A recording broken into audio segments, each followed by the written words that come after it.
Сайн байцгаана уу бүгдэнд нь энэ орой мэндийг хүргэе. Өнөөдрийнхөө подкастаар манай боловсролын төв Алтан гургалтай нэрээрээ алдаршсан нэгэн багшийнхаа ойр зорилцуулж байна. За таны хэн гэдэг үлээ өөрийгөө танилцуулъя тийм. За баярлалаа. Намайг Ариун Цул гэдэг. Мөрөөдлийн жигүүр боловсролын төвд англи хэлний багш хийдэг байгаа. За Алтан гургалтай гэдэг чинь бас их нээдтэй тийм. Ариун Цул анх ингээд Алтан гургалтай багш гэдгсэн чинь гайхажсэн үү? Гайхажсэн.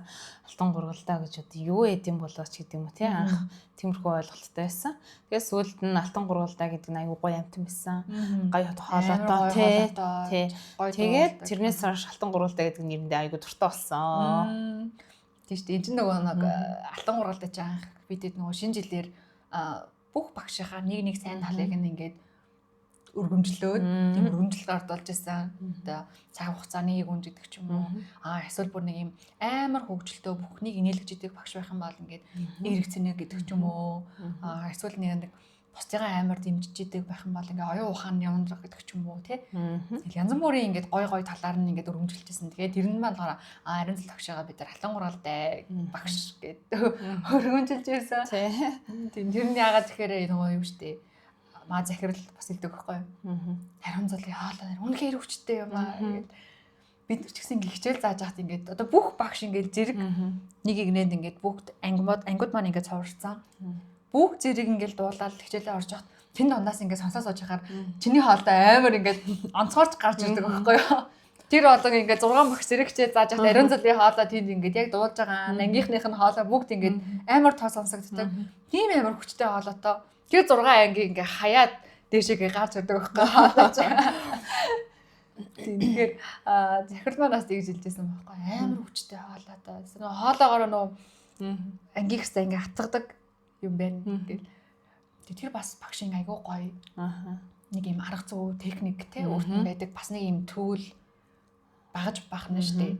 Тэгэхээр зээгийн дуу хоолойны өнгөний хувьд багш энэ чанга сайхан дуу хоолойтой байснараа ингээд бас ямар өөрчлөлт гардаг. Хойлоо өнөөдөр тэрний талаар ярилцъя тийм. За баярлалаа. За багш хоёр нь ингээд нөгөө дуу хоолойны өнгөөс бас чухал.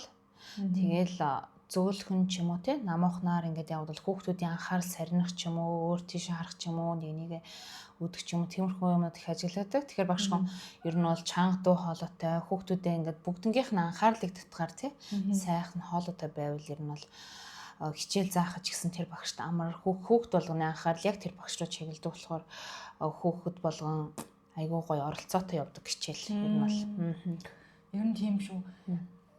Уучлаарай багш. Гэхдээ наад ингээд 5 дугаар ингээд нэг багш байсан. Математик заадаг байсан. За. Тэр багш маань амар намайхан хоолойтой байхгүй.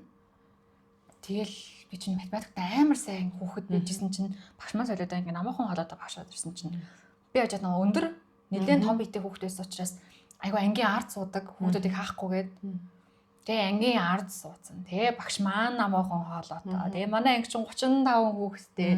Тэгээ багш яжаад ингээ юм тайлбарлаж байгаа цаашаа хараад самбарлуугаа ингээ юмаа бич ингээ тайлбарлан гот. Юу ч сонсохгүй.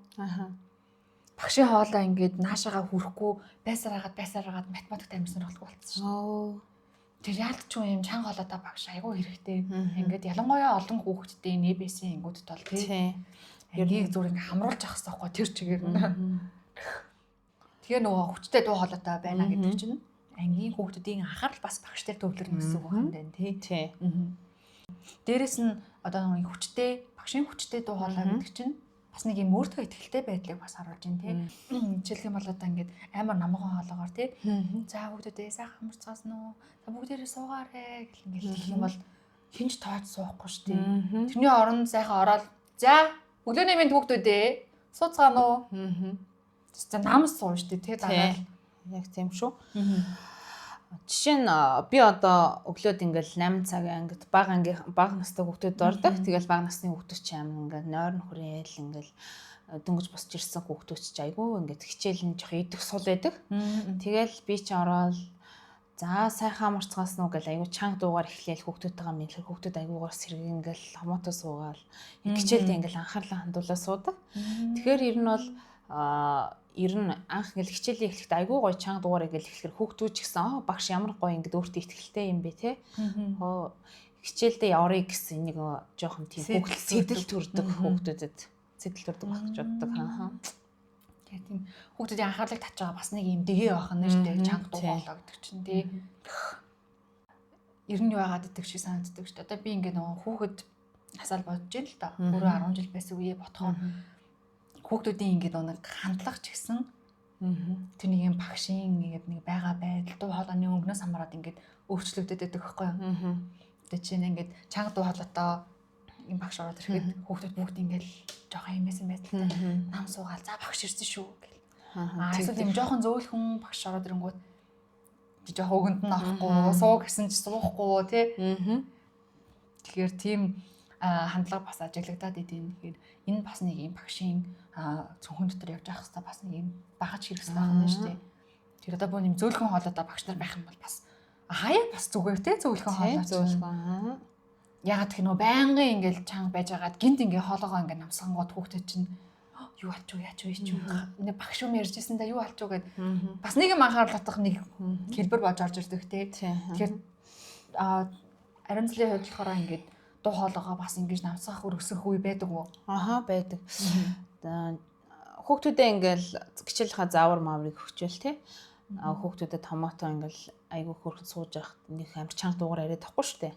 Тэгэхээр яг л өөрийнхөө өнгөөсөр ч юм уу те намуухан болоод намуухан өнгөөсөр за хүүхдүүдээ ингээрээ тэгэрээ гэд айгүй намах. Тэгэхээр хүүхдүүд амар гайхаад багшуудаа ямар өнгөөсөр яриад байгаа юм болоо гэд бас ажиглан хараад идэв юм шиг байгаа юм.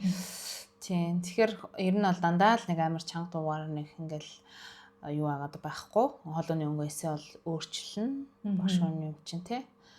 Тийм. Дээрэс нь алтан гургалдаа шиг хоолой маань бүтэн цаг ингээд өөрөө ингээд нэг хүчээр шахаж гаргахгүй хоолоогоо тий өөрийгөө ядраахгүй яг өөрийнхөө нэг темпер ярьдаг болохоор айгүй амар байдаг надаа тэндээс сурцсан.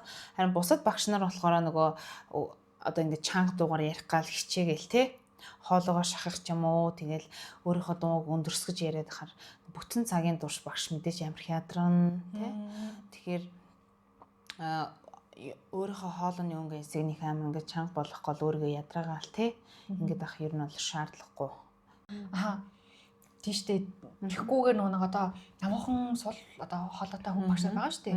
Тэр багш маань бас нэг юм хүчээр нэг ингээд чанга хоолойтой байх хэрэгтэй байна гэд өөрийгөө бүтэн нэг цагийн турш ингээд хүчлээд ярьчих юм бол бас ядралт үүсэх магадaltaй тийм шүү. Тэгэхээр өөрийгөө ядраахгүйгээр хэрэгтэй үед нь та хоолойныхаа өнгийг өндөрсгөөд хүүхдүүдийн анхаарлыг өөр дээрээ татаад бусад үедээ заавчгүй шахаад ах шаардлагагүй нэг өөрийнхөө хоолойгоор өөрийнхөө темпээр өөрийнхөө өнгөөр бас ярил зүгээр таах тийм. Тэгэхгүй ч одоо би маад анги байгаа л да. Хүүхдүүд нэг айгүй өөртөө байсан амар чанга хоолойтой байхгүй юу? Нилээн шуугаа ихтэй. Тэгээ тэдний ингээ шуугааны би ингээ давах гад хүчээр ингээ хоолоогоо ингээ чангалаа ярихаар амар ядраад идэхгүй. Нэг цаг ингээд ороо гарчсан зэрэг бүр ингээд ус зүгээр ингээд хаягаа гарна балгалдаад яа амман бүр ингээд таг хатсан орж ирдэг байхгүй юу. Тэгээд өөрийгөө бас ядраагаад ах шаардлага бас байхгүй байна. Заримдаа бас тэр үеийн ингээд шуугааныг нь би ингээд давж ярихын оронд нэг юм дуугаа намсгаад ингээд чимээг өхөн шивнээ яриад эхлэнгүүд бас гайхдаг байхгүй юу. Юу болчихоо энэ багш яач юу хайч юу гэ.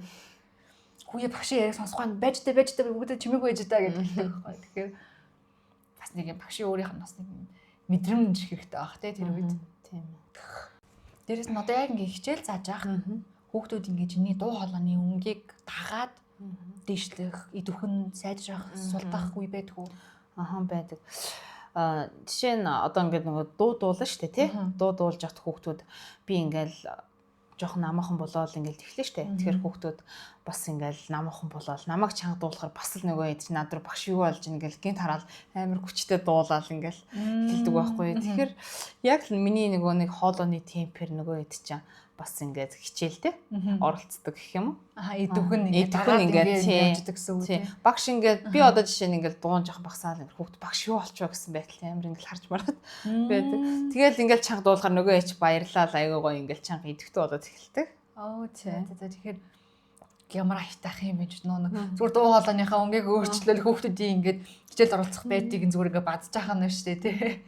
Айтах юм аяа нарах ч юмас. Өнөөдрийнхөө подкастаар ийм сайхан хоолойтой багшигаа уурж оролцоолаад сайхан яриа өрнүүллээ. Баярлалаа багшаа. Баярлалаа. Подкастт орж ирүүлсэнд баярлалаа. Баяртай. Баяртай.